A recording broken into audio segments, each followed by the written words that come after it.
el jefe, el teniente coronel Alonso, y después coronel Durán, y ahí para cerrar algunas palabras mías. Y si ustedes tienen alguna pregunta, por supuesto al final contestaremos preguntas en la medida que podamos responder del libro y del conflicto. Muchas gracias.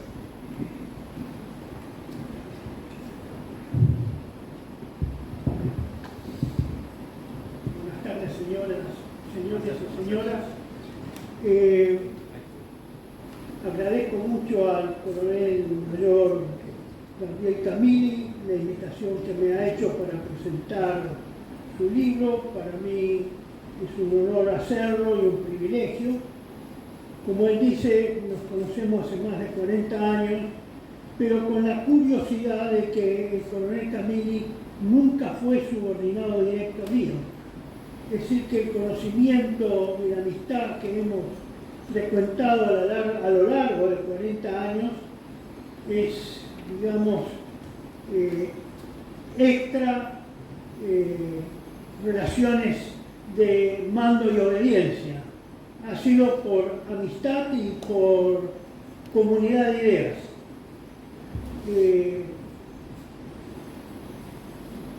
Me voy a referir al libro no en los detalles del libro, sino al encuadramiento que tiene el libro de sus aspectos políticos estratégicos. Camilli lo ha desarrollado muy bien semana a semana, cada 15 días en sus escritos en el diario La Prensa.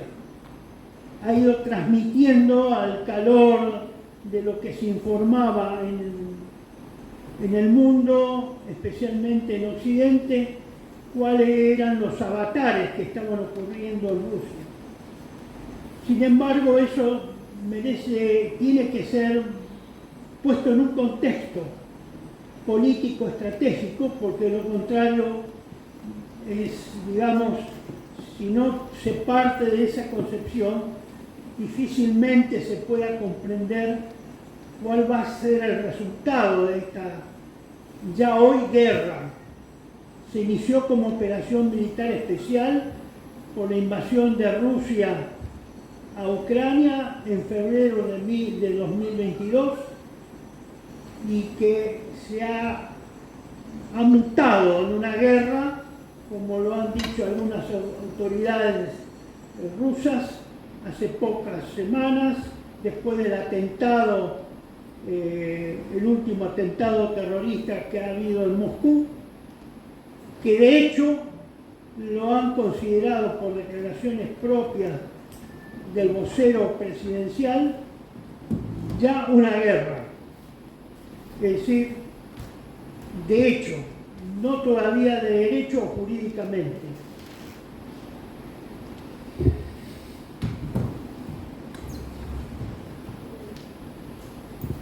Llama la atención por qué se la llamó, los rusos llamaron operación especial militar a la operación de invasión inicial de Ucrania, invasión que tiene dos momentos particulares.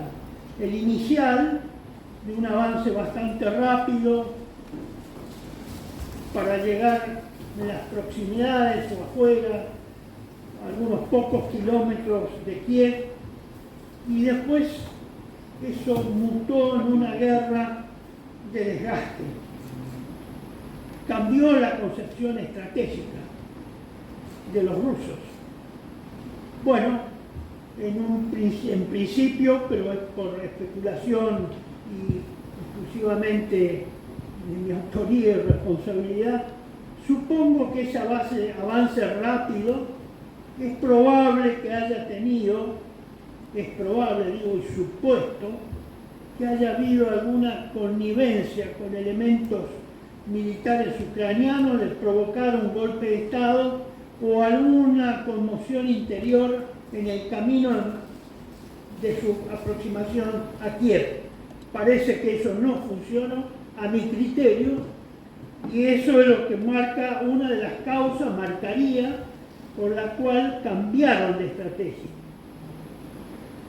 Es evidente por los distintos datos, no precisamente los publicados por los medios de comunicación prácticamente semioficiales de Occidente de que la estrategia rusa no pretendió nunca ocupar Ucrania completamente, sino a lo sumo pareciera ser que la intención fue ocupar o lograr un estatus de existencias a los oblasts, a los 4 oblasts de habla rusa del este y sur de Rusia. Pero eso no se llevó, digamos, no era la intención, porque Rusia inició la guerra con 100.000 hombres, netamente inferior a los efectivos ucranianos, netamente inferior. Era raro que alguien con el conocimiento que tiene Rusia y la convivencia que han tenido por siglos, formando un solo Estado, no hayan, digamos, no hayan tenido mayores previsiones. Por eso es extraño que hayan iniciado, es realmente una operación inicial. Eso empezó como una operación inicial, con 100.000 hombres. En ese momento el ejército ucraniano llegaba a más de 700.000. Es raro que eso haya habido un error ahí de concepción política, estratégica y militar.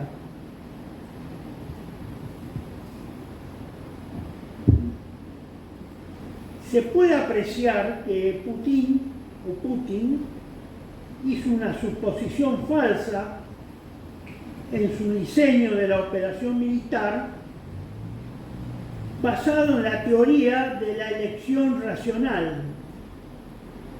La teoría de la elección racional intenta predecir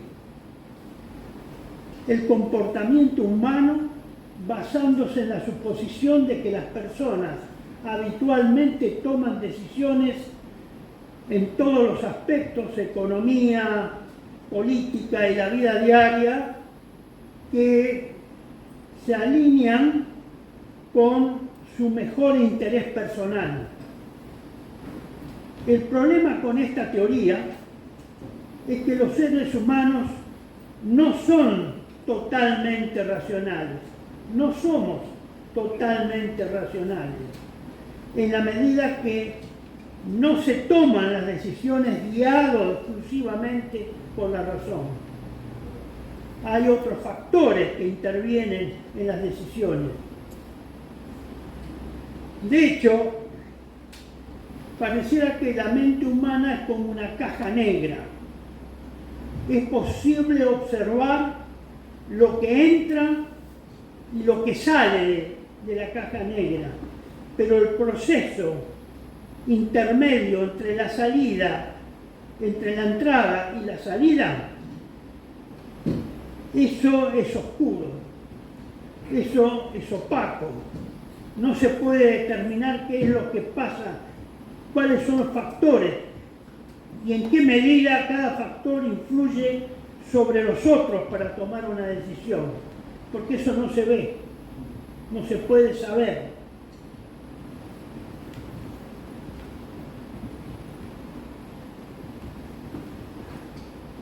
En las relaciones internacionales y la guerra, las características definitorias de la identidad humana, historia, geografía, cultura, especialmente religión, idioma, raza o etnia, también deben ocupar un lugar destacado en cualquier evaluación estratégica. Especialmente, como señalé, la cultura.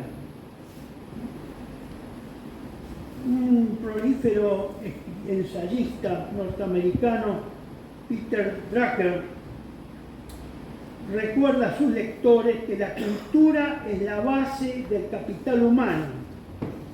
Estas realidades derrotan rutinariamente las expectativas poco realistas que crea la teoría de la elección racional. Es probable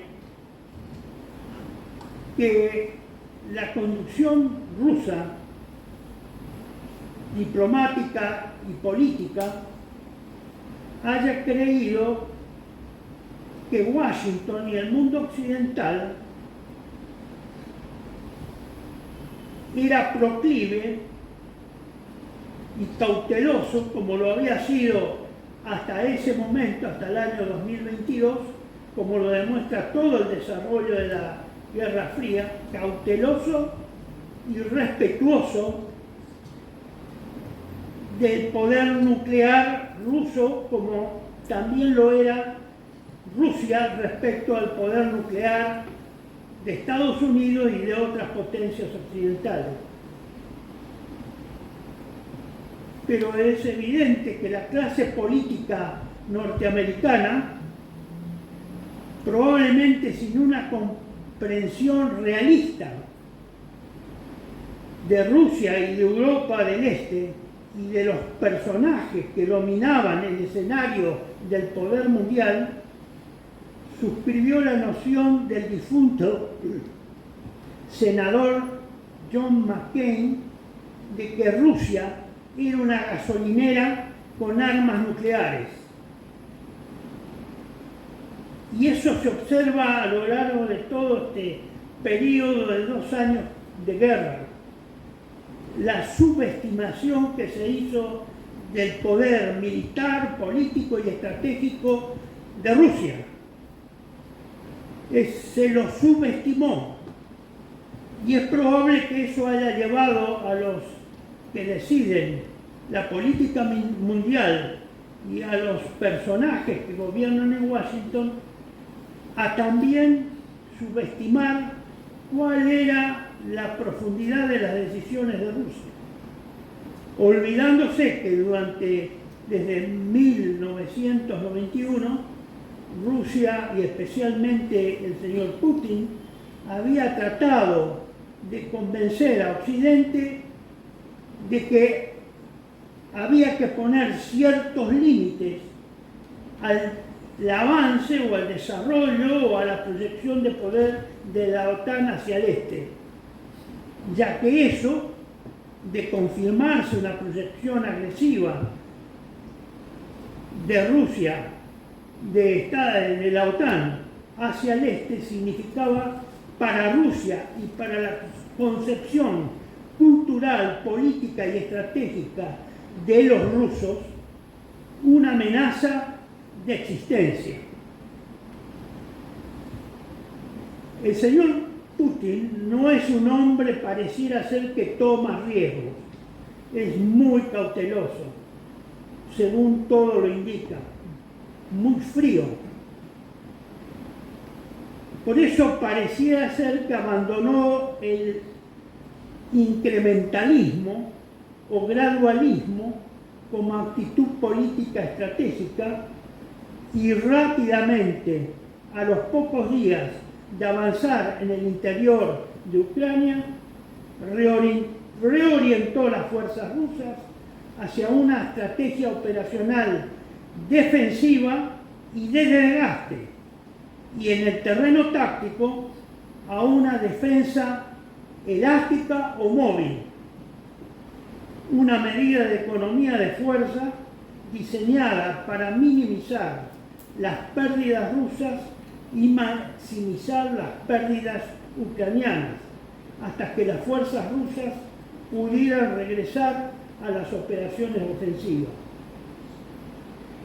Ese cambio de estrategia rusa está funcionando y ha funcionado con bastante éxito para los rusos. A pesar de la cuantiosa provisión de materiales de guerra sin precedente en la historia universal, de todo tipo de armamento moderno, de efectivos, de combatientes, inclusive de combatientes que cambiaron su uniforme y se pusieron el uniforme ucraniano. Y aparte de mercenarios, una gran cantidad de mercenarios extranjeros e inteligencia crítica para las fuerzas ucranianas. A pesar de todo eso, se podría decir sin temor a equivocarse que el poder que tenía Washington en febrero del 2022 prácticamente se ha hecho añicos contra una pared que no pudo franquear, contra una concepción política estratégica que no tuvo éxito hasta este momento y que pareciera ser que no sabe o no encontró el momento que dé la excusa adecuada para salir de ese entuerto en que se encuentra entrampado. Probablemente el complejo de la retirada poco, digamos, poco habitual en la historia de Afganistán, parece que debe haber mellado un poco en las concepciones de los militares y de la élite política norteamericana.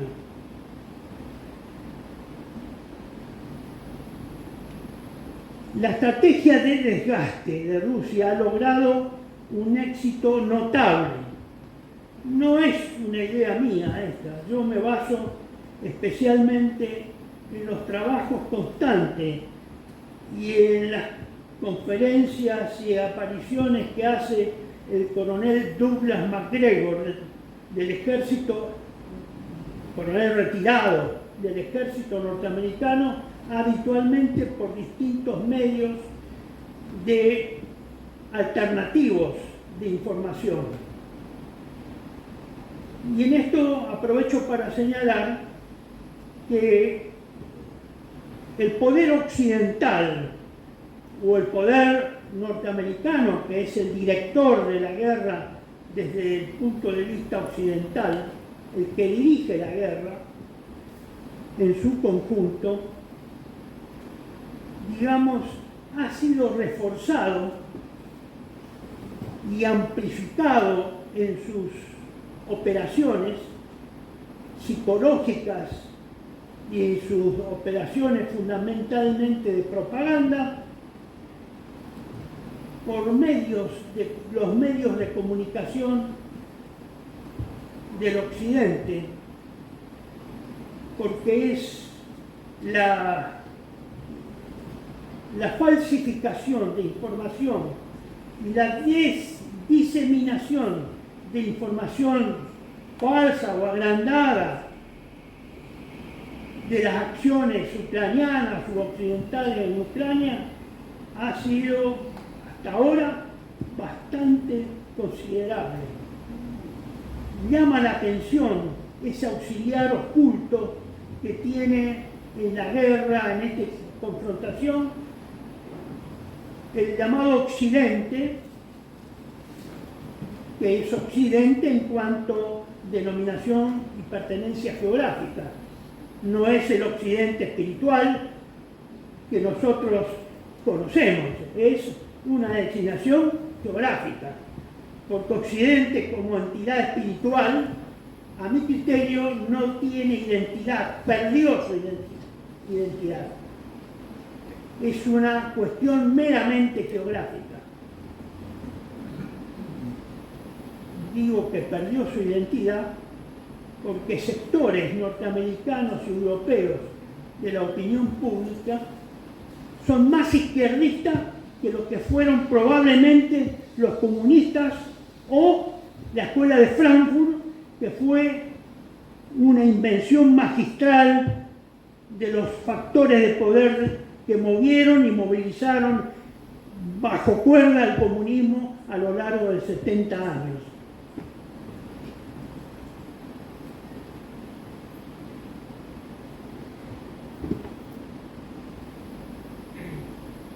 Se ha llegado a un punto en que la situación es más peligrosa hoy que en febrero del 2022. El problema es que las operaciones defensivas no ganan la guerra. Y Washington y sus subordinados y estados subordinados creen que se puede ganar la guerra con la propaganda. Sí, la propaganda ayuda a mantener la moral de la población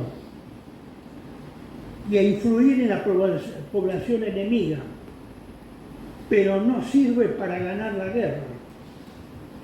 La guerra se gana por los resultados militares y secundariamente por las influencias o problemas económicos que se causan en la capacidad de producción del país o de los países enemigos.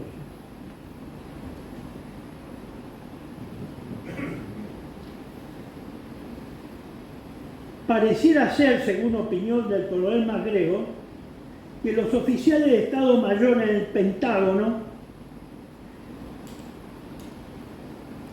que se encargan de magnificar los resultados menores favorables que puedan obtener los ucranianos, junto con todas las jerarquías superiores del Estado Mayor del Pentágono, son contrarios a reconocer los impactos favorables que la guerra ha tenido en favor de Rusia en ese balance que se hace normalmente día a día y que Camilli lo ha ido graficando a medida que pasaban las semanas. Vuelvo a repetir, extraordinariamente reforzadas por los medios de comunicación occidentales.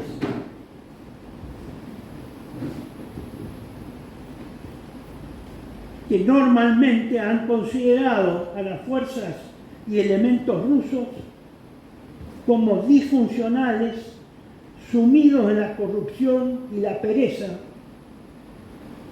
y que Ucrania puede ganar simplemente si obtiene más apoyo.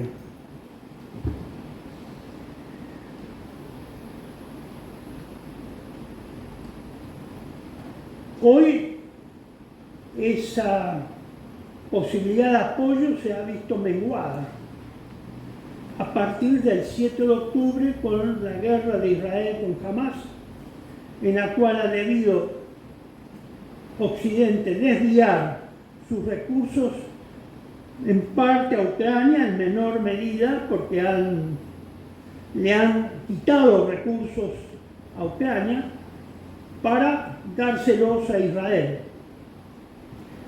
A pesar de que ambas guerras aparentemente no tienen relación o nadie le ha encontrado una relación todavía.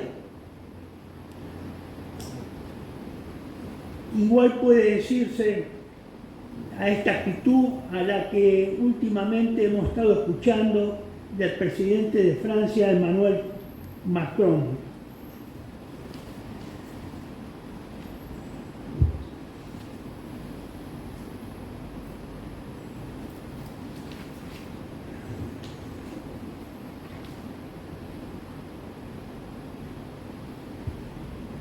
Para tocar un punto nada más, la llamada famosa contraofensiva ucraniana del año 2023,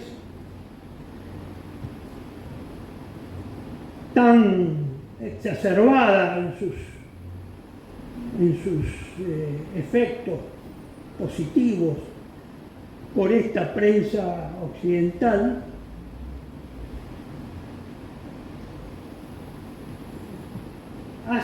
hizo creer que esa ofensiva era equivalente a la carga de la brigada ligera en la guerra de Crimea en 1800, creo que fue 54 o 59. Y el desastre es, por el contrario, grande el desastre. Grande fue el desastre de esa contraofensiva. Esa contraofensiva nunca pudo llegar a la primera línea de defensa, dentro del plan defensivo que habían preparado los rusos, y es probable que haya con significado para Ucrania más de 160.000 muertos y heridos de la peor forma, que son los heridos por la artillería. Esa contraofensiva absurda, muy propagandizada, hizo que Ucrania perdiera su ejército y su moral de victoria. Por eso, hace unos minutos yo le dije, bueno, esto se vio modificado en la marcha de la guerra en relación a la propaganda occidental. Uno de los hechos que fueron decisivos fue la abrumadora ventaja de la artillería rusa, que ya es sabido en su historia militar la preponderancia que los rusos siempre han dado a la artillería. En este caso, es probable que normalmente la artillería rusa haya sido superior 6-1 y en algunos lugares 12-1. Anoche, anoche, el bombardeo aéreo sobre una de las localidades que está siendo atacada, tiraron 400 bombas FAF, supongo que deben ser de 500 kilos, no de 1500, sino de 500 kilos, lo que significa 20 toneladas en una sola noche, lo cual es un poder de fuego pocas veces visto desde la Segunda Guerra Mundial. Porque el fuego de la artillería rusa le sigue provocando a los ucranianos el 75 o más de las bajas al sector ucraniano. El número de bajas es inmenso.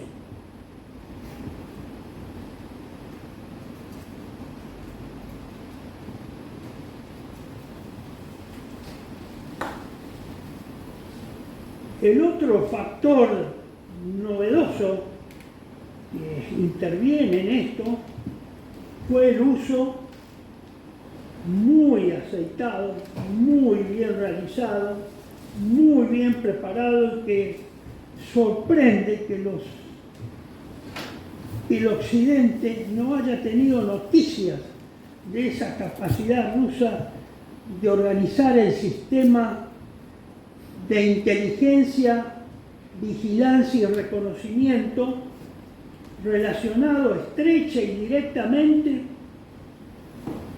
con la capacidad de respuesta de la artillería y de los medios de apoyo de fuego. Desde el Ártico hasta el Mar Muerto está organizado eso. Antes de la guerra, el inicio de la operación militar rusa en febrero de 2022. ¿Cómo es que no sabían eso? Que pueden desplazar su artillería en pocos minutos antes de ser detectada y concentrar inmenso fuego de artillería sobre un punto, tal como lo hicieron en la guerra contra Napoleón casi 2 siglos antes.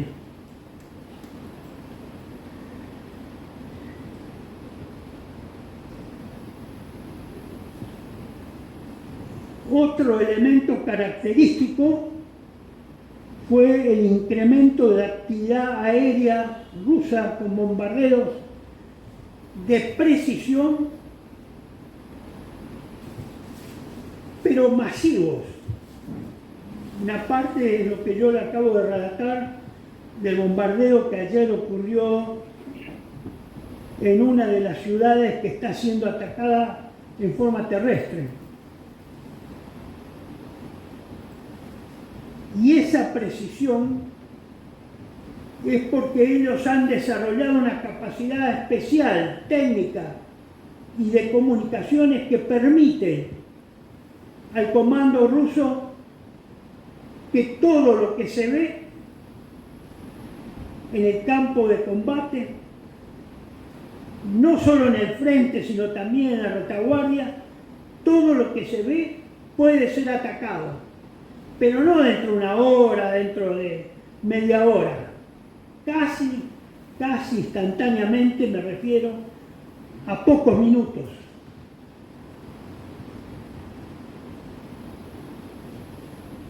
Estas bombas que fueron lanzadas, o que son lanzadas continuamente, y que son de 500, 1500 kilos y 3000, ahora que empezó la fabricación masiva en Rusia,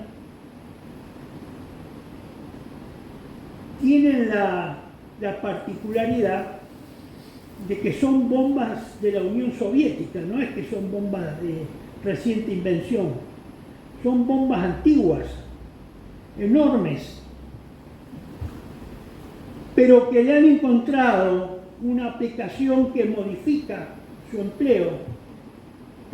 Tienen un sistema de guía y de despliegue de unas alas que pueden ser lanzadas a gran altitud hasta 70 kilómetros antes de los blancos.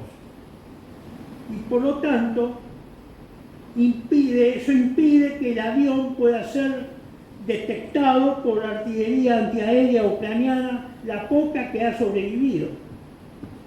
Y esas son bombas planeadoras, con un alto sistema de precisión, y son muy precisas. Y eso es lo que causa estragos en las concentraciones o en los puntos de reunión de tropas y de vehículos, y en las concentraciones previos a la preparación de un ataque ucraniano.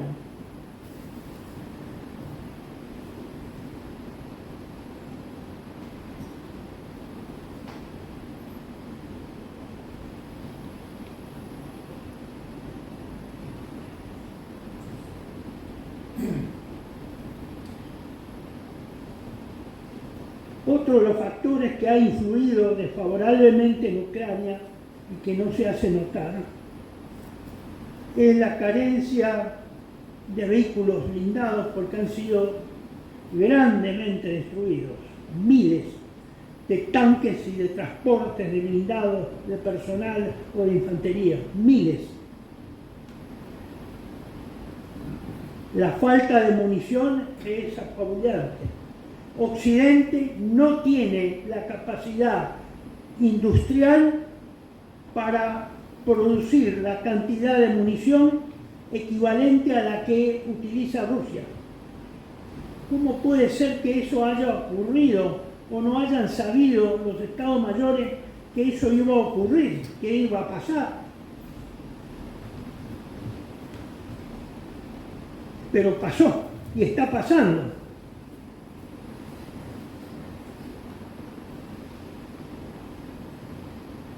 Creo que Occidente, según datos que han trascendido, no puede fabricar más de 1,5 millones de proyectiles de artillería de 155 milímetros por año. Rusia puede fabricar 4,5 millones de municiones por año en este momento, porque trabajan las 24 horas la fábrica, tiene capacidad industrial. Occidente la capacidad industrial no la tiene instalada en Europa.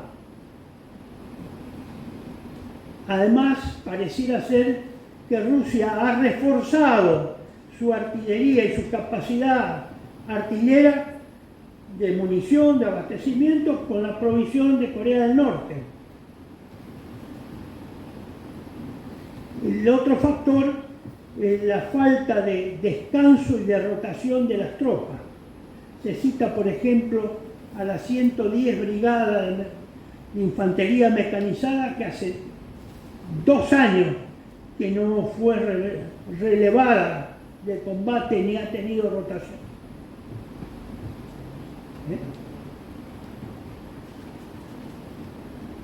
Y finalmente, nadie puede negar el heroísmo de las tropas de Ucrania. Nadie puede negar eso.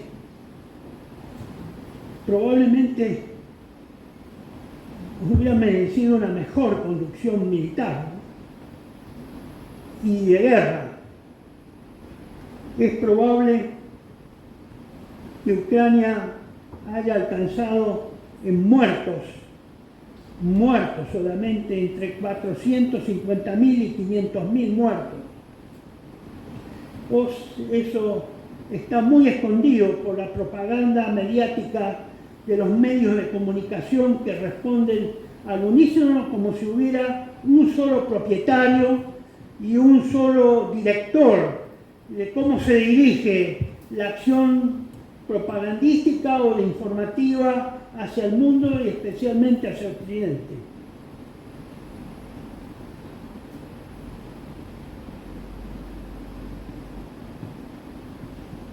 Y esto lleva a que probablemente la derrota ucraniana sea inevitable, a pesar del heroísmo de esas tropas que se cumplen. Es probable que se cumpla hasta el último ucraniano, como fue dicho al principio de la guerra, y que personalmente yo nunca pude entender qué significa eso y cómo se puede convencer a alguien que sea hasta el último ucraniano. Eso es un contrasentido de la conducción de la guerra. Parece que eso se está cumpliendo. Es como si detrás de todo esto, a mi criterio, a mi opinión, hubiera algo oculto que dirige esta guerra y que busca que Ucrania quede deshabitada, sin habitantes ucranianos. Pareciera que está por pasar eso. Ucrania va a quedar sin habitantes, como era un designio de que eso quede deshabitada, por lo menos la parte en que están las tropas en combate terrestre, ¿no?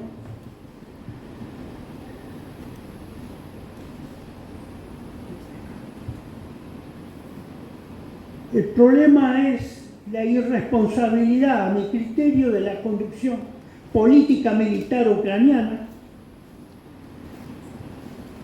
que está dirigida, ya eso es inocultable, por intereses extranjeros y exageradamente enfocada en los éxitos propagandísticos.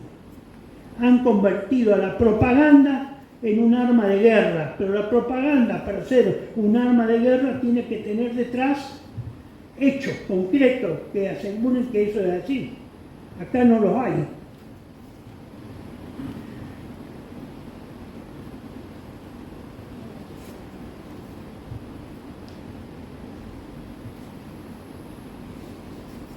Según encuestas publicadas en Europa, menos del 10% de la población ucraniana cree que Ucrania puede ganar la guerra.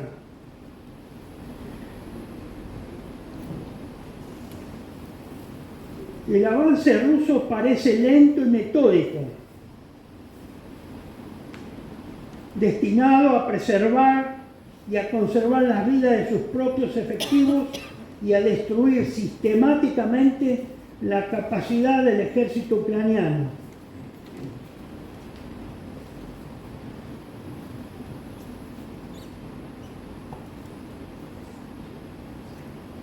Puede llegarse al punto de que la derrota de Ucrania signifique una derrota estratégica de Estados Unidos y de la OTAN. Posibilidad que convierte esta fase crepuscular del conflicto en la más peligrosa e imprevisible de la guerra, porque el actor ruso es un actor que posee armas nucleares y en este caso particular el número y la calidad, como está viéndose, de las armas y de los vectores que impulsan o que transportan esas armas nucleares es altamente superior del lado ruso por la innovación tecnológica de su aplicación en misiles hipersónicos, cosa que hasta que empezó la guerra, en Occidente esa palabra hipersónica prácticamente era desconocida en su existencia y uso militar. Cuando los rusos ya llevaban hace varios años y fueron publicados por autores rusos cuál era el cambio tecnológico que se estaba produciendo o se iba a producir en la próxima guerra.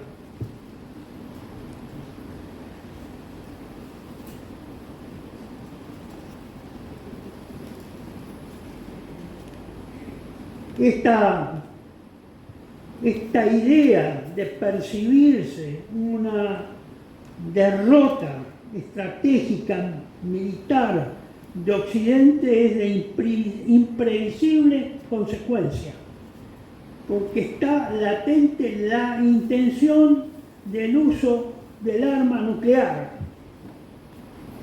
Por eso nosotros no nos he tocado quiénes mueven esta guerra. Solamente Ucrania, solamente el señor Biden, el Partido Demócrata de Estados Unidos.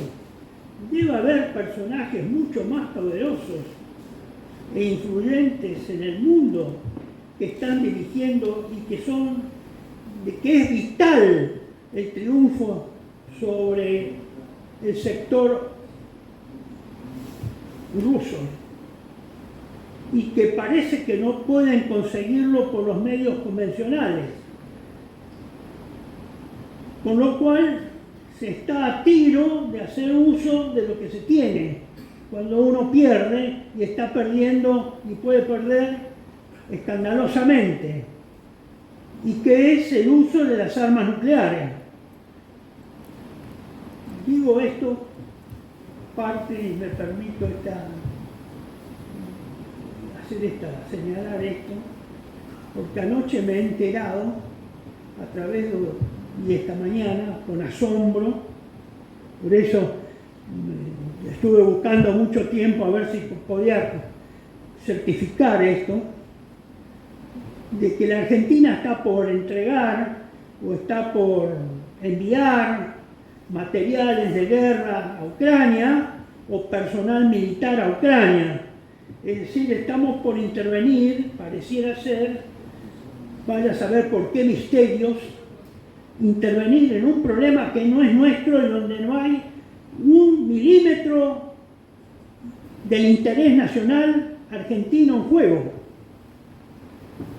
Si eso es cierto, espero que no sea cierto, pero no he visto que se haya negado eso, ni nadie haya desmentido eso en el día de hoy.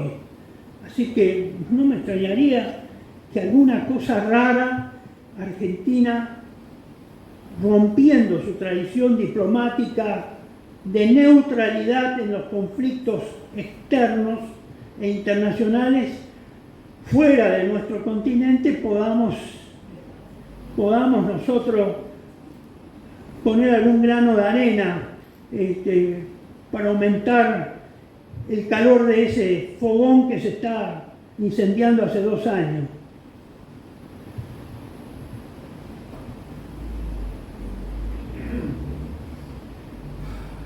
Finalmente, otro de los elementos que contribuyeron a esta modificación, no de la naturaleza, sino del estilo de esta guerra, es el uso intensivo de drones, que es una particularidad que antes no se había observado. Lo cual no quiere decir que sea un arma milagrosa, pero eso ha roto prácticamente el equilibrio táctico en algún momento y ha puesto en evidencia graves falencias por parte de Occidente.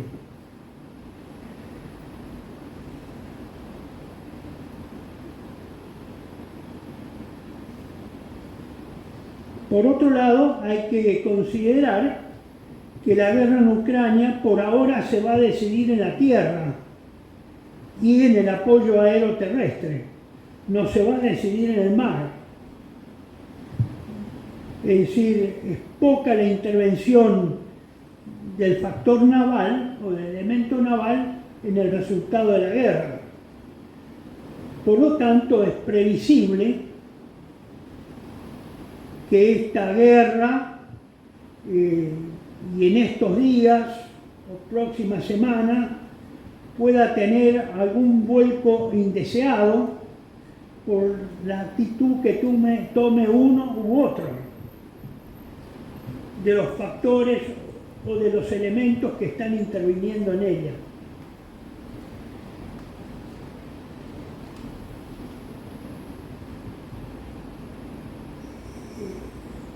Esto hay que analizarlo también desde el punto de vista, ya hay que empezar a analizarlo a esto como la posibilidad de una confrontación nuclear.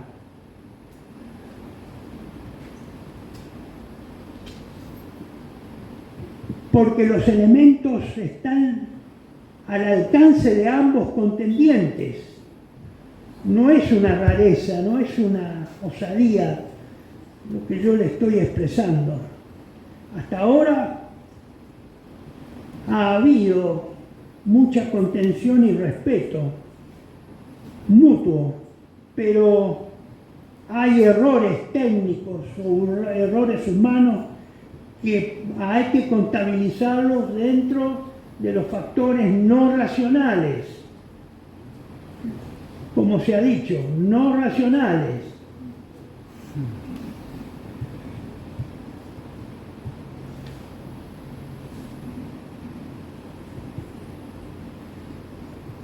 Y una de las consideraciones que yo puedo aportar, o por lo menos sembrar la inquietud,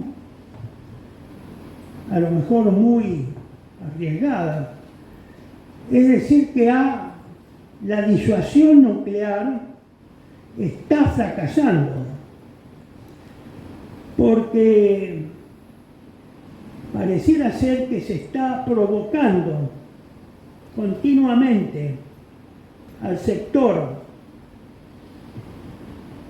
ruso y aumentando la apuesta cada vez más, y que eso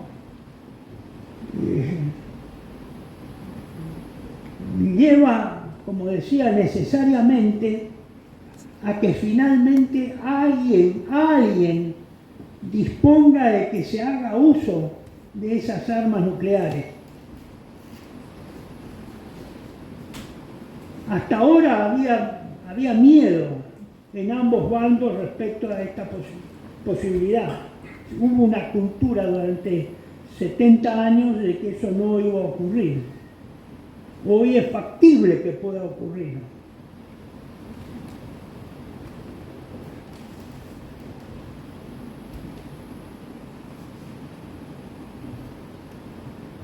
Y los objetivos que se impuso el sector occidental, el bando occidental, es la derrota estratégica de Rusia, que para Rusia y en la percepción rusa significa, como está demostrado por muchos autores, la desintegración de Rusia en 14 o más países.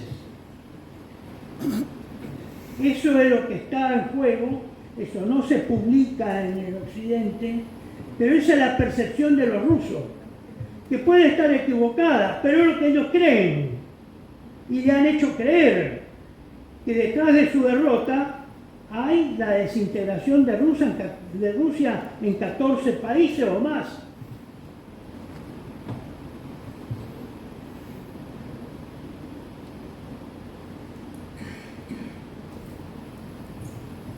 Y el hecho de que el objetivo occidental sea lograr la derrota estratégica de Rusia implica la amenaza cercana de hacer uso de la guerra nuclear, de las armas nucleares, cosa que se evitó por el respeto mutuo que hubo previamente a 2022 entre rusos y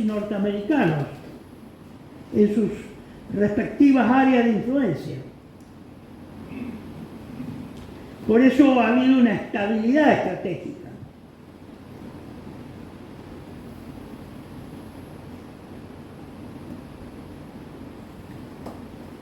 Por ahora nadie se anima a utilizar esas armas nucleares, por ahora. Pero vuelvo a repetir, hay errores y hay percepciones y hay fallas técnicas. Las máquinas no son perfectas y pueden ocasionar estos errores.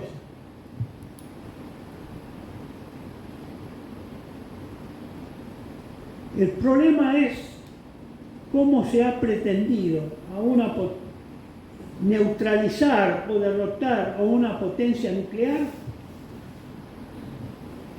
a través de un intermediario que es Ucrania, con armas convencionales o armas clásicas. Qué error grave de apreciación que ha habido. ¿Qué es lo que se esperaba que ocurriera? Las sanciones económicas a Rusia no dieron resultado.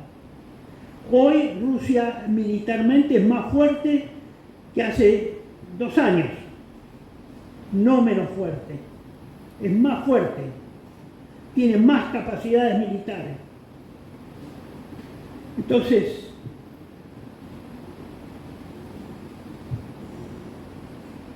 es difícil en este sistema de conducción estratégico militar dejar en manos de un tercero, que es Ucrania, la decisión de derrotar a un enemigo superior sin todos los elementos disponibles para la guerra. Es difícil que puedan obtener una victoria, más cuando el poder de decisión no está en Kiev, está en Washington y en última instancia está en Londres.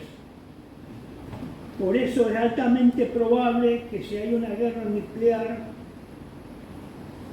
el primer blanco no sea una nación de Europa continental, sino es altamente probable, según todas mis análisis y amenazas que he ido recolectando, que sea Inglaterra. Porque Inglaterra no pude descubrir por qué razones tiene una inquina especial contra Rusia y el pueblo ruso. No pude descubrir. Y eso que esto lo vengo investigando desde hace muchos años y me he remontado a la Revolución Rusa de 1917, donde Inglaterra tuvo un papel decisivo en que esa revolución se haga contra el imperio ruso y contra los zares. Ahora, no puedo encontrar la causa eficiente que ha movido ese espíritu de por qué quieren eliminar a los rusos, a Rusia y a los rusos de esa contradicción, habiendo sido inclusive familias reales emparentadas en algún momento histórico. No pude encontrar. Llama la atención porque la Revolución Rusa, casi toda la Revolución Rusa, se hizo sin que en Occidente se supiera quiénes eran los reales y verdaderos conductores y reales autores de la revolución. ¿Quién la financió? Bueno, no había periodistas ingleses en Moscú o en las ciudades principales de Rusia. Sí había, pero no se publicaban en Londres ni en el Occidente. Había una censura de la inteligencia británica muy eficiente que logró que eso no se dijera. Por eso es importante averiguar, para desentrañar esto, tratar de desentrañar quién fue el responsable, quién financió la Revolución Rusa, porque en última instancia, señores, el señor Trotsky vivía en Nueva York. Era casado con la hija de Jacobo Schiff, uno de los banqueros más importantes de Estados Unidos, que fue uno de los principales financistas públicos de Rusia. Él salió del puerto de Nueva York con la banda que tenía alrededor, la banda de revolucionarios. No eran rusos, eran occidentales. Fueron a Canadá, tomaron un carguero.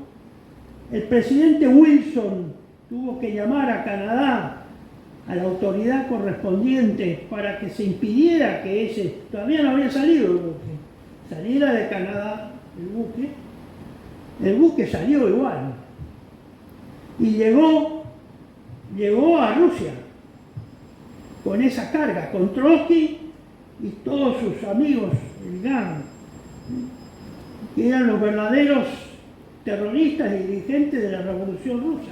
Fueron. Lenin, hubo un tren blindado financiado, dícese que por Alemania, pero en realidad fue el señor Warburg, uno de los hermanos de los banqueros Warburg, el que financió el tren blindado desde Suiza hasta la frontera con Finlandia para que Lenin llegara a Petrogrado.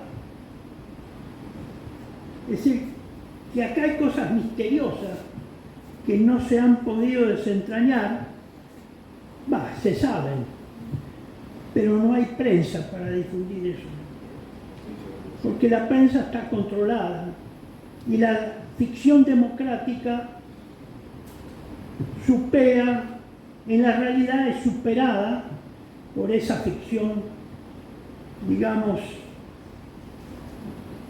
por esa realidad. Le digo una nota del color, nada más, que tiene relación con nosotros.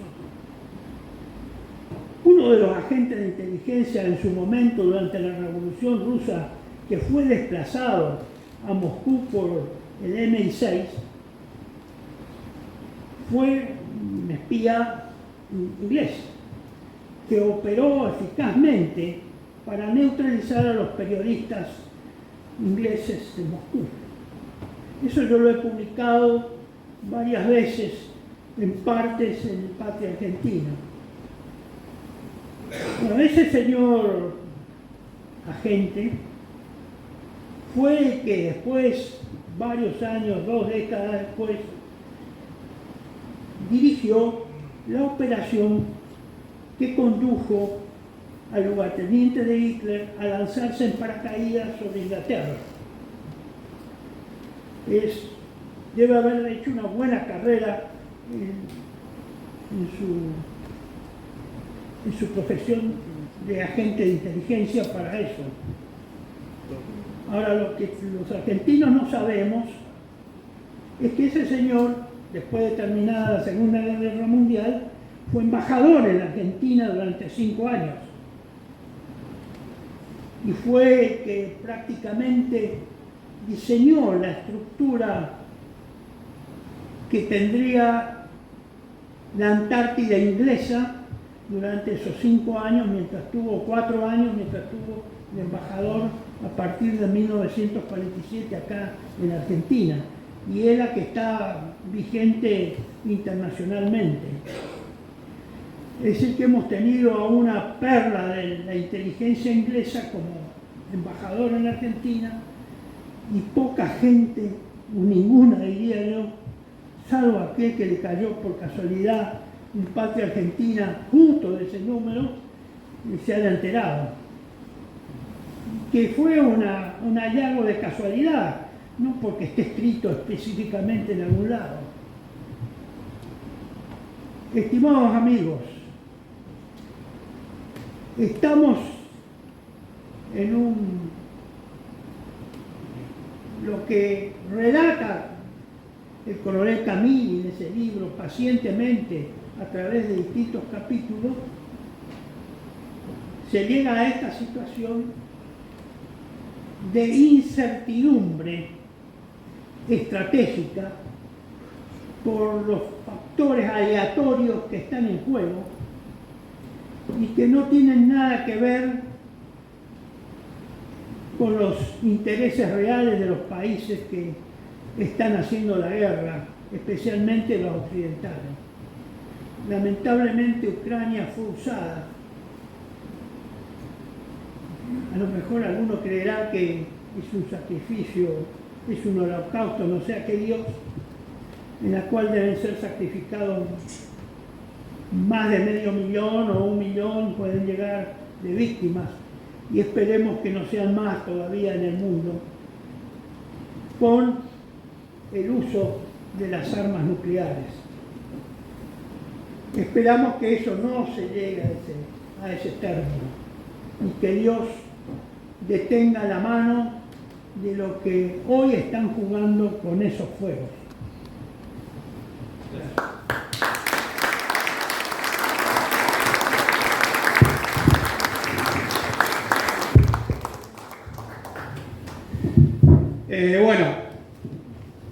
Así como el teniente coronel Alonso les dio el contexto a nivel estratégico de esta guerra, estratégico nacional, estratégico militar, yo voy a darles el contexto operacional, ¿no? El nivel operacional. Para hablar de esto primero voy a hablar un poco de la introducción, donde voy a ver qué es lo que yo vi en el libro del señor coronel mayor Cameli, qué es lo que más me llamó la atención, qué es lo que más me pareció más importante. Después vamos a ver un poco de lo que es ese nivel operacional y después vamos a hablar directamente de los dominios.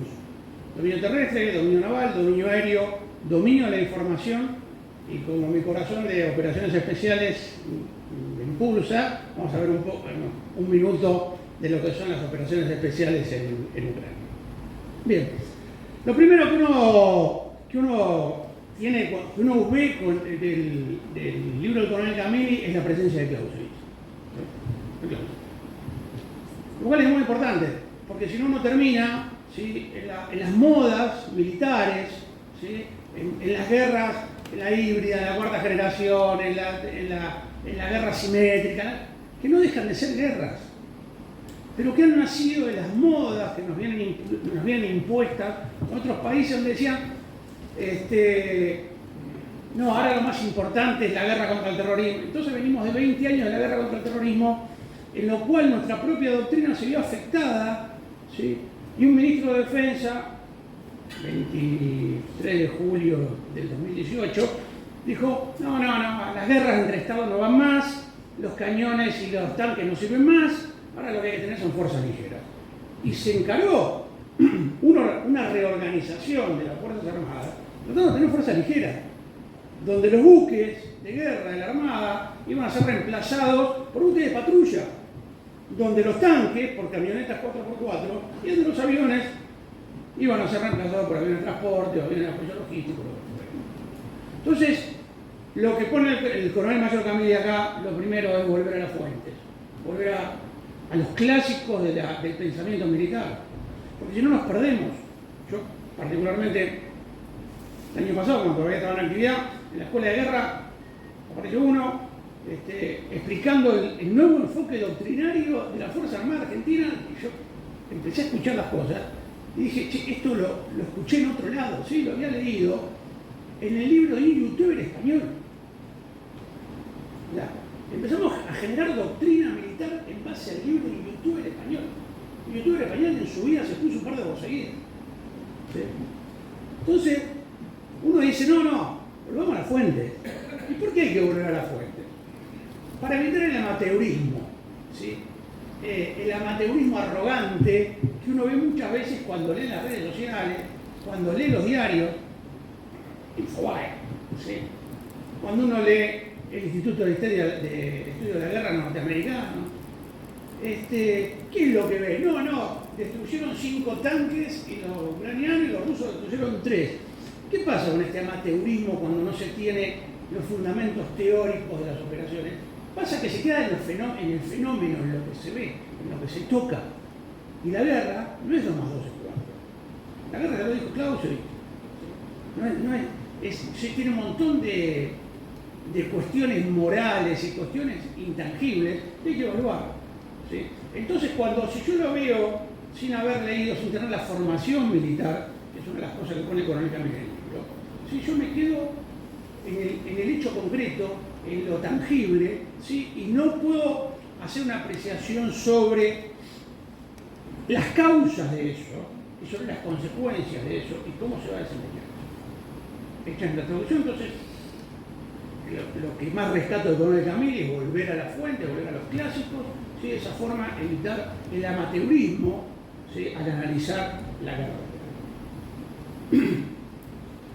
Después, el segundo aspecto que a mí me interesa ver es la cuestión operacional. Y para ver la cuestión operacional, lo primero que hay que plantearse es cuáles son los objetivos, ¿sí? De Rusia, de Ucrania y de la OTAN.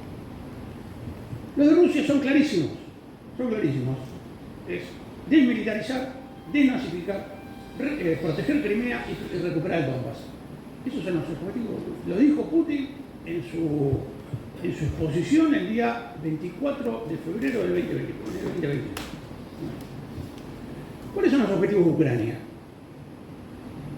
Ucrania no los dijo oficialmente.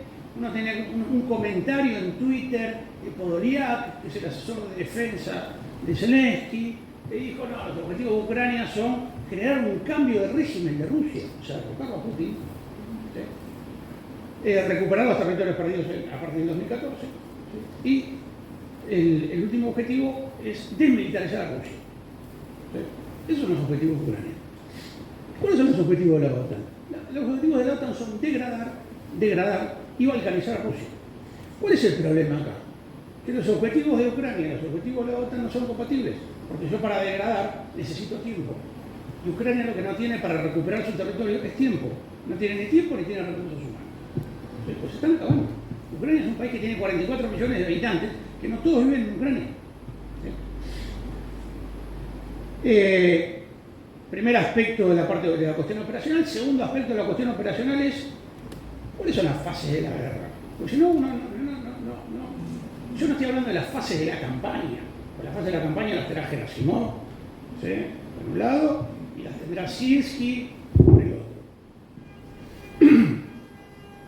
Las fases que uno ve acá son lo primero, una ofensiva operacional rusa entre el 22 de febrero y el 7 de abril del año 2022. Un redespliegue ruso, y ahí es donde con el teniente coronel Alonso coincidimos, ese redespliegue ruso se debió a una mala apreciación de Rusia. Rusia nunca pensó que la OTAN iba a apoyar de la manera que apoyó a Ucrania. ¿Qué hizo para mí?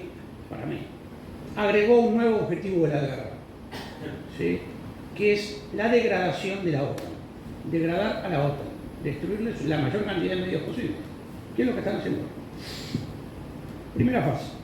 Segunda fase, el redespliegue en función del nuevo objetivo, que yo presumo que se planteó Putin al intervenir de la forma que intervino la OTAN, fue el redespliegue. Putin dijo, no, con las fuerzas que tenemos no podemos mantener este despliegue, me repliego del norte de Ucrania, Kiev, Sumy, Kharkov, ¿sí? Y me achico en Kherson. Eso fue lo que hizo, un redespliegue. Lo que vino después del redespliegue, ¿sí? Fue que este redespliegue duró desde el 7 de abril hasta el 26 de agosto del año 2022. Después vino el contraataque ucraniano, ¿sí? En Kharkov al norte y en Kherson al sur. Y digo contraataque y no digo contraofensiva, porque la contraofensiva lo que busca es arrebatar la iniciativa al enemigo. Y acá los dos contraataques en ningún momento arrebataron la iniciativa de los rusos, porque los rusos siguieron haciendo lo que ellos tenían pensado hacer, ¿sí? Que era concentrarse en Donbass. Lo único que lograron los ucranianos fue ocupar terreno. A partir de ahí, a partir de esta ofensiva, este contraataque ucraniano termina el 11 de noviembre del 2022, empieza una fase de defensa activa rusa. ¿Sí? Y acá hay un concepto, y le pido al adjunto del agregado militar, porque es muy difícil para mí occidental entender la doctrina rusa, empieza una cuestión de una fase que se llama defensa activa rusa. La defensa activa es, el concepto sería lograr los propósitos que tiene una defensa de mantener un terreno y destruir una fuerza enemiga, ¿sí?, pero a través de acciones ofensivas. Es por eso que nosotros vemos ahora que Rusia está atacando, que en realidad el propósito de defender es mantener un terreno, pero a través de medios ofensivos. Construcción de la línea Surovikin, etcétera, etcétera. Y todo eso fue hasta el día 4 de junio del 2023, donde se lanza la contraofensiva ucraniana, la famosa contraofensiva de verano, esa que decían que iban a terminar tomando Sol en Simferopol. Vamos a hablar del tema. Terminó la contraofensiva el 4 de diciembre y empezó una nueva etapa de defensa activa rusa, que es lo que estamos viendo ahora.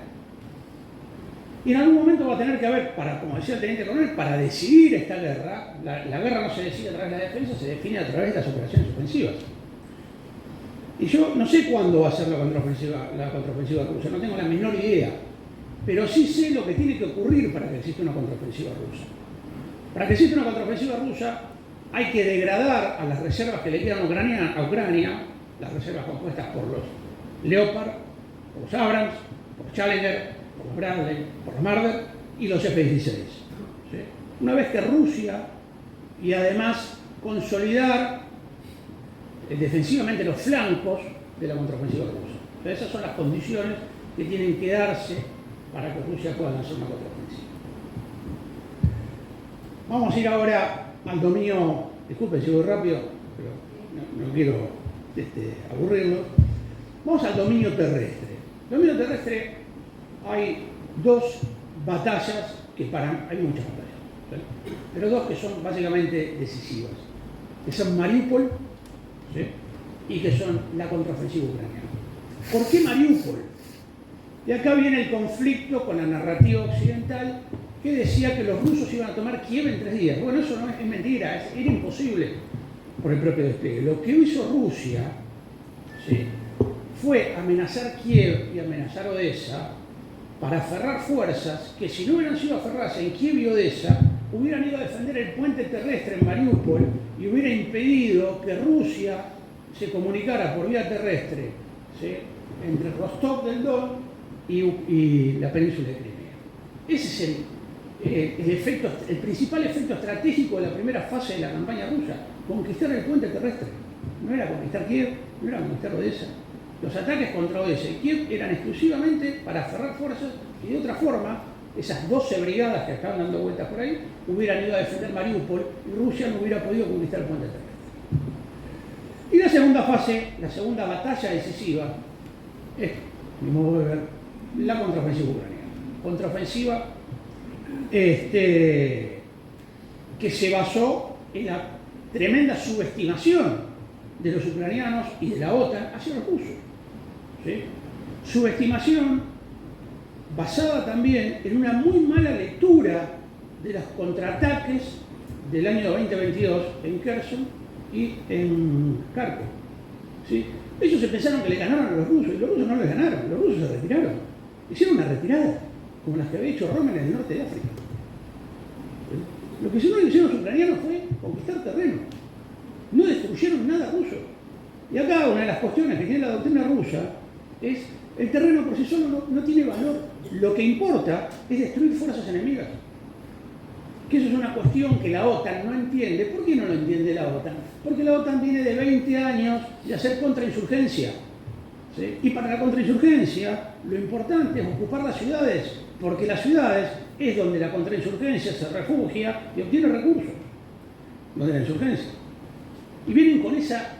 Y cuando uno, y me voy al nivel infratáctico, cuando uno ve el adiestramiento que recibe las fuerzas ucranianas de la OTAN, los ve haciendo combate urbano restringido, que son técnicas policiales de rescate de rehenes en un edificio, que no tiene nada que ver con lo que está pasando en Ucrania.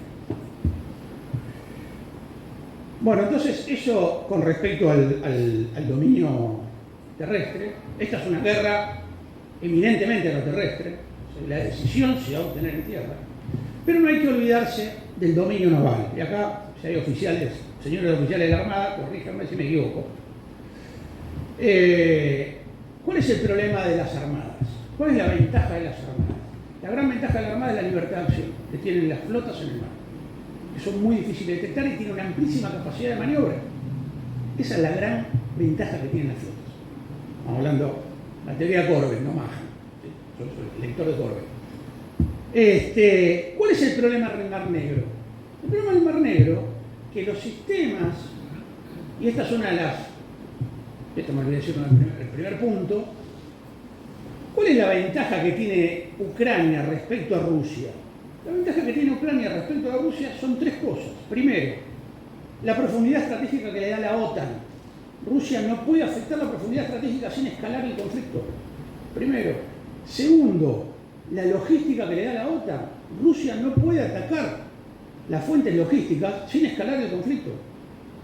Y tercero, es el ISR, la inteligencia, la vigilancia y la exploración, que le da la OTAN con los drones y con los aviones de exploración sobre el Mar Negro, que Rusia no los puede atacar. ¿Sí?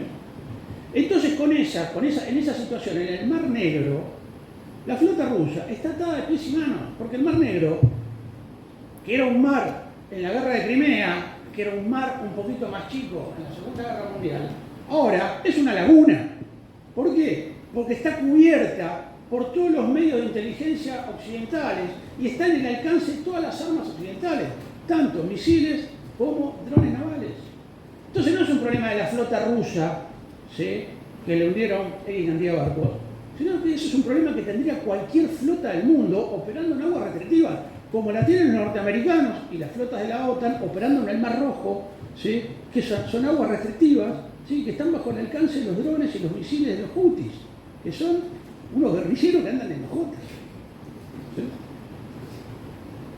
¿Y cuál es el problema del Mar Negro? El Mar Negro tiene dos objetivos fundamentales, que son Odessa, por donde sale el 60% del comercio exterior ucraniano. ¿Sí? Odessa, en los primeros días de la guerra, podía ser objetivo de un asalto anfibio, imposible, ¿sí?, para Rusia. Sí, es probable que Rusia utilice operación de asalto anfibio en un probable ataque hacia Kherson, en la desembocadura del Dnieper, que son 7 kilómetros de ancho, pero no en Odessa. Y a pesar de eso, con el asesoramiento británico, porque lo dijo el comandante en jefe, el jefe de Estado Mayor británico, que están asesorando, los que asesoran en la estrategia, en las operaciones navales en el Mar Negro son los británicos. Rusia, Ucrania le ha hundido, creo que 4 barcos, le ha dañado otros 6 más, le ha dañado seriamente, que ha puesto fuera de combate, ¿sí?, a Rusia. Dentro de ellos le ha hundido un buque de desembarco y le ha dañado, se ha puesto fuera de servicio otros 2 buques de desembarco. Pero Rusia tiene 13 buques de desembarco en la flota del Mar Negro. No tiene 13 buques de desembarco. Y además hay otra cosa más que por ahí no se conoce, ¿no? Bueno, dice, no, hundimos todos los buques del Mar Negro, la flota del Mar Negro, Rusia se queda sin buques. No, mentira.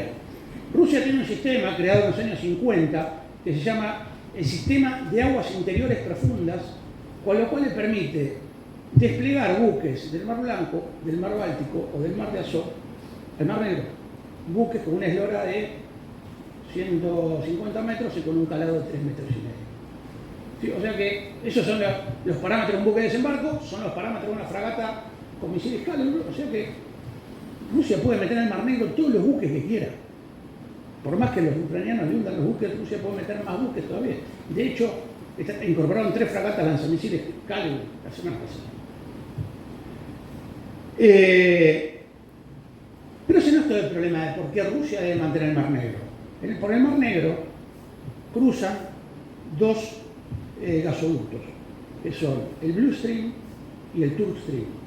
Esos 2 gasoductos que corren desde el Mar de Azov hacia Turquía, ¿sí?, son objetivos estratégicos, porque lo que quiere hacer Ucrania es destruir esos gasoductos para afectar económicamente a Rusia, de la misma forma que destruyeron el Nord Stream, en el Mar Báltico. Es por eso que la flota rusa sigue manteniéndose en el Mar Negro y no se queda en el puerto, la flota rusa sigue patrullando las áreas por donde están el Nord Stream y el Turk Stream. Porque el Nord Stream, el Turk Stream, perdón, le da gas a Hungría y a Serbia. Y el Blue Stream le da gas a Turquía. Y acá nace una cuestión más, que dice, ¿y por qué la OTAN no refuerza con buques, ¿sí?, de guerra a Ucrania? Si los puede traer desde el mar Báltico, por el Rin, ¿sí?, por el Danubio, ¿sí?, hay un canal, así. Y eso es porque, para que pasen buques de guerra por ese Rin y el Danubio, por esos canales, tienen que tener la autorización de todos los estados ribereños. Y uno de los estados ribereños es Serbia, que salió de Rusia. Y si nosotros nos ponemos a pensar, ¿qué fue lo que pasó con Serbia en noviembre y diciembre del año pasado? Hubo intento de una revolución de colores para derrocar al gobierno serbio y poner un gobierno prooccidental. ¿Sí? Todo coincide. ¿No? Venían dos dominios. Dominio aéreo. ¿Sí? También, si era un oficial de la Fuerza Aérea, me corrigen, pues no soy especialista en esto. Acá hay una cuestión del dominio aéreo, como que Rusia no tiene la superioridad aérea. No, porque no es fácil tener la superioridad aérea. ¿Sí? La superioridad aérea es que yo puedo imponer mi voluntad sobre el adversario sin que el adversario me pueda afectar, ¿sí?, mis medios aéreos. Y la superioridad aérea está dada tanto porque los aviones enemigos no vuelen, como porque la defensa antiaérea del enemigo no opere. Y ahí está el problema, que la defensa antiaérea ucraniana es muy difícil de destruir. ¿Por qué? Porque, como saben, la defensa antiaérea opera con radares de alerta temprana, de vigilancia, ¿sí?, y cuando prenden un radar de alerta temprana con 400 kilómetros de alcance, los rusos se lo destruyen. ¿Qué pasa con eso? El sistema ISR de la OTAN, de inteligencia, adquisición de blancos, etcétera, etcétera, etcétera, reemplaza esos radares de alerta temprana. Entonces los ucranianos no tienen necesidad de prender los radares. Lo único que hacen es, cuando le avisan que hay un vector que está entrando en el espacio aéreo, ¿sí?, los ucranianos lo único que hacen, prenden el director de tiro y abren fuego. Y esos son segundos. Es por eso que es tan difícil la destrucción de la defensa aérea ucraniana. Una de las cuestiones que ha demostrado esta guerra también es que la interdicción aérea estratégica, si no hay tropas terrestres, no es del todo eficaz. Los ucranianos y los rusos se han cansado de bombardear las líneas de comunicaciones del adversario y la logística sigue fluyendo. ¿Sí? Bueno, vamos a... Me queda un dominio de las operaciones especiales, nada más. El dominio de la información. Bueno. Rusia abandonó el dominio de la información estratégica porque se dio cuenta, ¿sí?, de que no puede competir con la CNN, no puede competir con la BBC. No puede. Con RT no puede competir. Otro aspecto, en el nivel táctico, sí son mucho más activos los rusos. Pero ¿qué pasa? Ucrania, a partir del fantasma de Kiev, un invento, a partir de la abuelita que derribaba aviones rusos con jarras de pepinos, ¿sí?, es verdad, no lo invento, ha perdido, no sé por qué, curso de operaciones psicológicas en Colombia ya en 1998. Cuando uno pierde la credibilidad en materia de operaciones psicológicas, operaciones de información, no se recupera más. ¿Sí? Y es lo que está pasando con los NAFO. Los NAFO son todos los combatientes de redes sociales que tiene Ucrania. ¿Sí? ¿Qué es lo que pasa? Las redes sociales me sirven para la táctica. Me sirven para la táctica, para un hecho táctico. Me sirven para una campaña presidencial, en términos políticos. Me sirven para una batalla, para una ofensiva. Pero si la acción en las redes sociales, en las operaciones de información, no está acompañada de éxitos reales, ¿sí?, sea batallas ganadas, ¿sí?, sea, por ejemplo, una campaña política, sea que se cumplen las promesas de campaña, esto fracasa. Esto fracasa. Porque las operaciones de información, o la propaganda en general, la propaganda debe apoyar a las operaciones y no las operaciones apoyar a la propaganda. qué es lo que están haciendo los ucranianos y se equivocan en eso. ¿Sí? Montan operaciones, como fue el ataque a Crocus, como fueron las incursiones hacia el territorio ruso, para sacarse una foto y subirla a TikTok. ¿Sí? Y acá rápidamente pasamos referido a esto, a las operaciones especiales ucranianas. Los rusos, las operaciones especiales rusas, digamos que para mí que fui comandante de operaciones especiales, uno puede decir, sí, pero están haciendo trabajo infratáctico. Están haciendo trabajo infratáctico porque ese es el trabajo que tienen que hacer.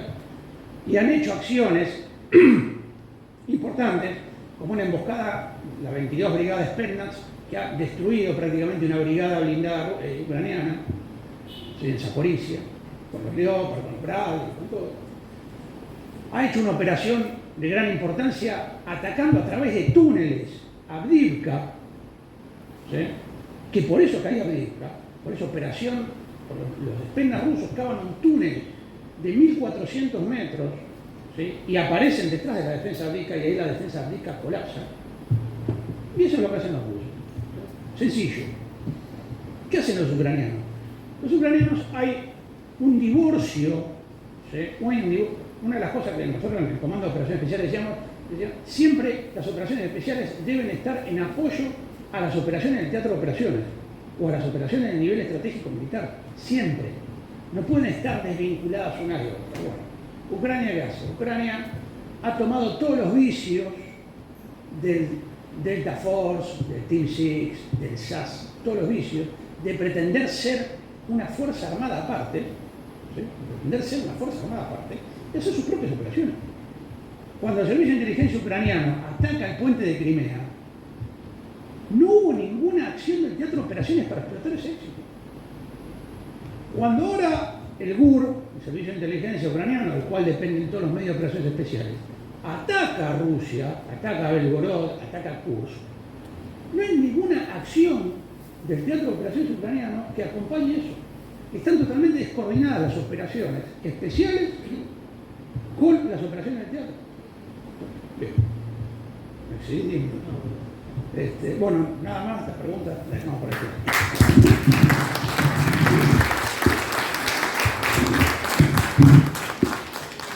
Bueno, ya dijeron todo lo que está escrito en el libro. Muchas gracias por haber venido. Hasta acá llegamos. Bueno, brevemente, los conceptos esgrimidos por el Teniente Coronel Alonso y el Coronel Durán están reflejados en el libro. Realmente, semana a semana, esto ha sido un desafío. Yo pedí mi retiro como director de la Escuela de Guerra Conjunta el 1 de febrero del 2022 y pensé que me iba a dedicar a estudiar alemán de vuelta, a dedicarme a otras cosas, y el 22 de febrero, o el 24, perdón, de febrero, en la playa con arenita en los pies y el mar, me desayuno con la noticia de la operación militar especial. Lo llamé ahí a un compinche que tengo que es un politólogo y entendido de la geopolítica que se llama Pablo Ansaldi, con el cual hablamos mucho de este tema y escribimos un primer artículo que se publicó en la prensa el 26 de febrero del 2022, que lo llamamos La Fortaleza y la Fuerza.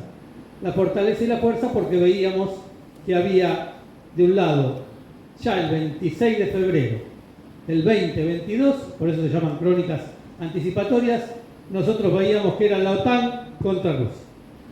Y yo había vivido en la OTAN porque era agregado de defensa en Alemania, Austria y Suecia durante 2 años y había visto la Europa opulenta, decadente, sin valores, con fuerzas armadas ricas, poderosas en medios, pero con valores morales y espirituales que dejaban mucho que desear. La ilusión que tenía cuando fui destinado a Alemania en ver a la Wehrmacht o ver los valores, no por los valores nazis, sino porque los militares nos gusta Guderian, von Manstein, Rommel, eso es lo que esperaba encontrar. Bueno, no encontré nada de eso. Nada. En 2 años nada. Con ningún oficial alemán pude intercambiar un parecer sobre las Ardenas, o sobre África, nada, no sabían nada. Y entonces fui descubriendo esa realidad.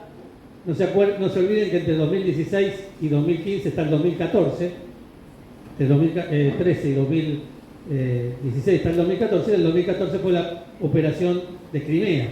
Entonces ya empecé a palpar, estando in situ en Europa, cómo venía la mano con esa operación. Entonces me empecé a interesar. Por lo tanto, era un desafío, el 26 de febrero, tener que hablar de esto. Y segundo, ante lo que dijeron acá ambos de mis antecesores, el chanterío periodístico, el chanterío falto de profesionalidad. Me sublevó demasiado como coronel mayor, director de la Escuela de Guerra Conjunta recientemente entregada, escuchar que los mismos chantas que hablaban de la pandemia con autoridad hacía 2 años, esos mismos chantas hablaban en los incendios de Corrientes y eran bomberos locos y famosos, ¿sí?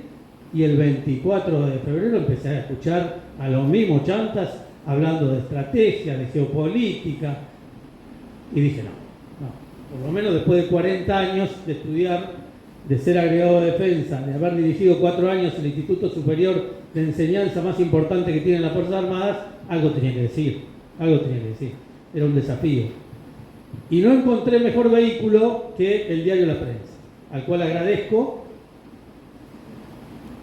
y se fue convirtiendo en un servicio a la patria, en tratar de esclarecer con una visión distinta, objetiva, y un poco distinta a la que cuentan los medios occidentales, porque los orientales nosotros no lo leemos, que la cosa no era tan así como la cuentan. No tengo la camiseta puesta ni por Rusia ni por Ucrania. Tengo la camiseta puesta por la Argentina.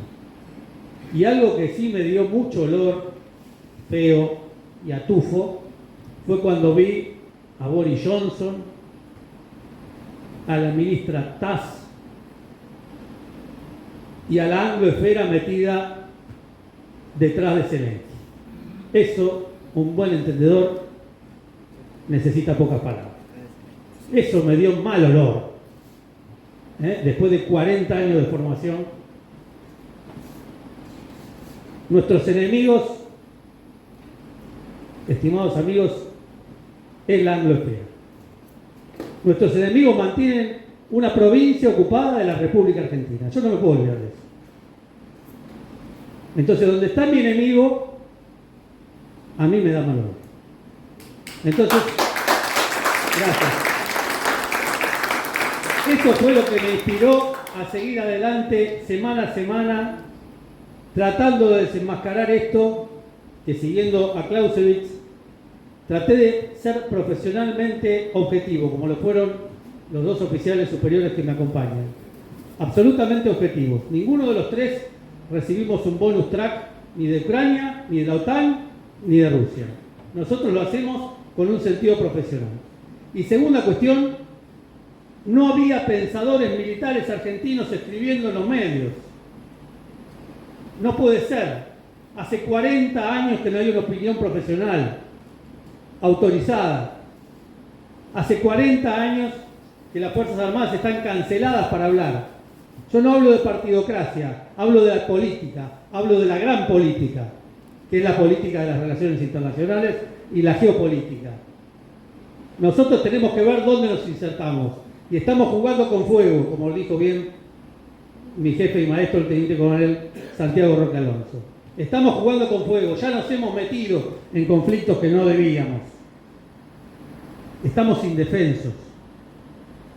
¿Qué tenemos que hacer en ese lugar del mundo, metiendo la nariz, con unas Fuerzas Armadas casi paralizadas y destruidas después de 40 años de prédica disolvente y anti-argentina?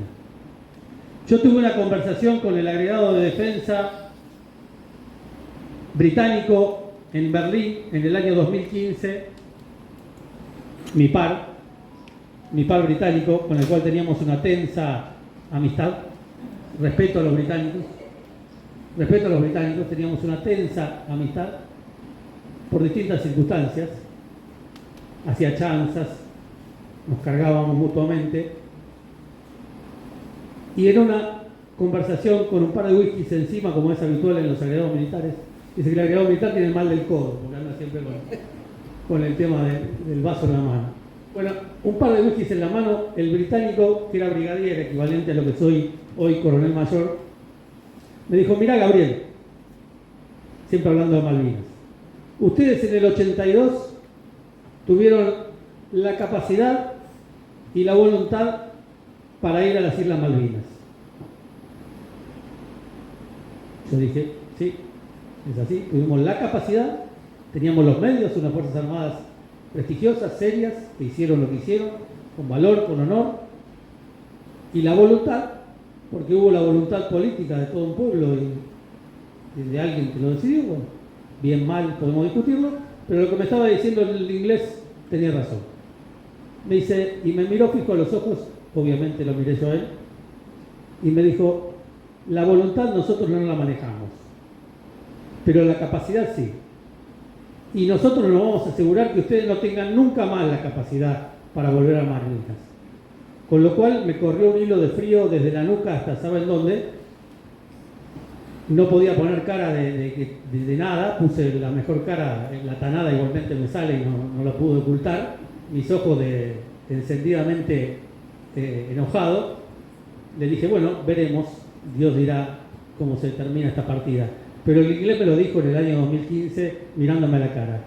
Y desde esa época, hace 40 años, que nosotros no podemos remontar los medios militares. Segunda anécdota y última, siendo agregado de defensa también en Suecia, tuve el alto honor de negociar la compra de los aviones Gripen, la posibilidad de compra de los aviones Gripen, año 2015, que son los aviones que produce la Saab de Suecia, que ha comprado Brasil.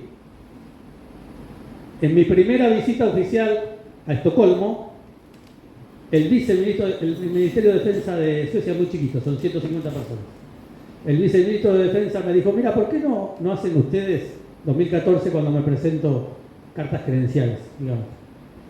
El viceministro me dice, mira, ¿por qué no hacen como hacen los brasileños? Que van a comprar 36 Gripen. Ya estaban los brasileños embarcados en la compra. Ustedes compren 24, son 60, si no me falla la infantería y la matemática, bajamos los precios y todos nos beneficiamos. Muy bien. Bien, oficialmente, viceministro de Defensa, llego a mi oficina, me siento en la computadora, escribo el informe correspondiente, informo al Ministerio de Defensa. El Ministerio de Defensa toma la idea, ¿sí? Pueden buscar en el Google cualquiera, Gripen 2015, compra de Argentina.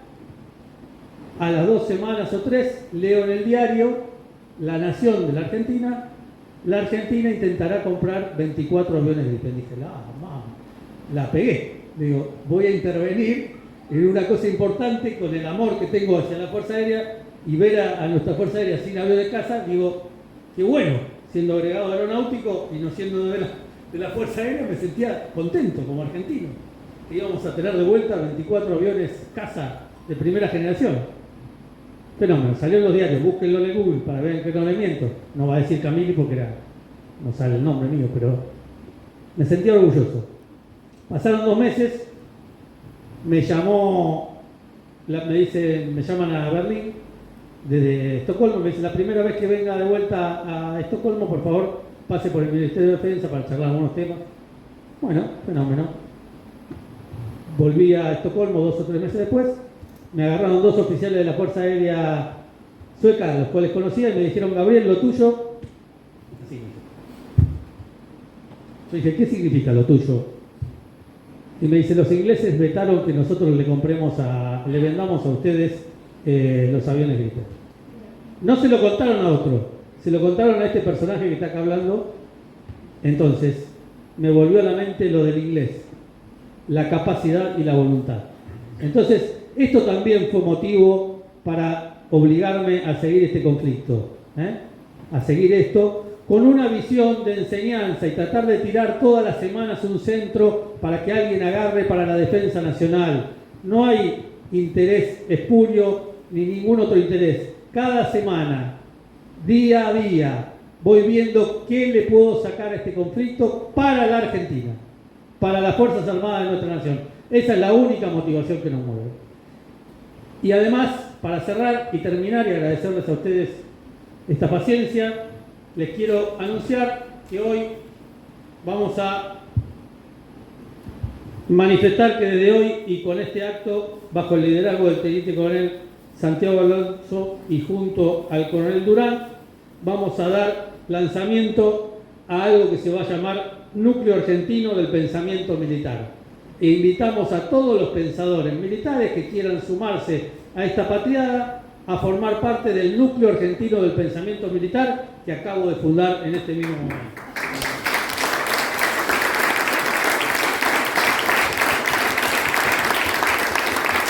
El pensamiento militar argentino que tiene en su pasado una gran tradición y hoy está un poco olvidada y recuperará, creo, su lugar en la cultura argentina si se radica profundamente en esa historia y en esa tradición patria y en la vida de nuestra gente. Tuvimos pensadores militares. Debemos volver a rescatar esta fuente. Nosotros no somos ajenos a los problemas que vive la nación. Y nuestro objeto de estudio de este núcleo de pensamiento va a ser la estrategia militar, que es parte de la estrategia nacional, aunque no lo quieran entender algunos. Y esta estrategia nacional y esta política nacional es para el bien común, si no, no es. En la plenitud de nuestras convicciones republicanas, postulamos que nadie se realiza en una comunidad que no se realiza. Y para servir a la patria y a todo su pueblo, acá estamos para dar este testimonio de servicio, invitando a todos los hombres y pensadores de buena voluntad a sumarse a esta patriada. Muchas gracias.